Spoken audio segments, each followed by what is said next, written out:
Continuing coverage now on the controversy surrounding a possible data center in Salix, Iowa. Now, many residents have expressed their questions and concerns regarding the potential project, and city officials the timeline regarding the annexation. KTV's Sophie Wyckoff joins us live in studio tonight with a closer look at how we got to this point tonight. Sophie, what can you tell us?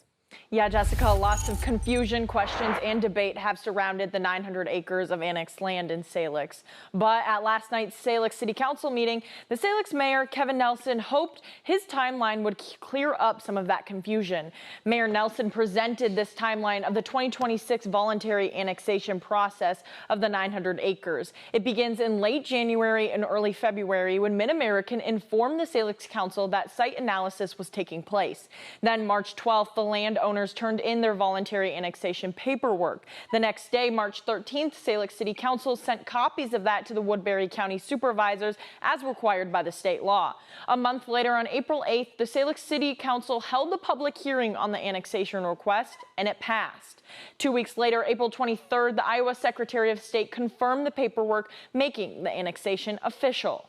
The council also handed out packets, including photocopies of Iowa Code, the City of Salix voluntary annexation paperwork, the letter of the board from the Board of Supervisors, the letter of acceptance and annexation approved letter. The mayor says they followed Iowa state law every single step of the way, but he has compassion with the community's concerns. I don't know if a data center is what's right for the future of Salix, but I am open to learning more. I have not received any further information from Mid-American than what they said last month. At last night's City Council meeting, 70 Salix residents submitted signatures requesting an emergency moratorium be put in place. A moratorium would prevent construction of any data center on the land. City Councilman Gene Monk introduced the idea of the moratorium, urging the council not to rezone the property for a data center.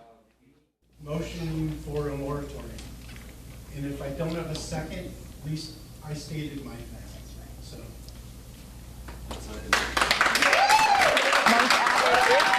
Monk added, if we're up here on the board and our job is to represent the town, what are we doing? The Salix City Council voted 3-2 to advance a temporary data center moratorium, but the city's attorney will draft the moratorium language for an official vote at the council's next meeting in August. The Salix City Council will vote on this moratorium in August 12th, the second Wednesday of the month. The timeline and all our previous reporting on the land annexation is available on KTIV.com. Sophie, thanks for the update.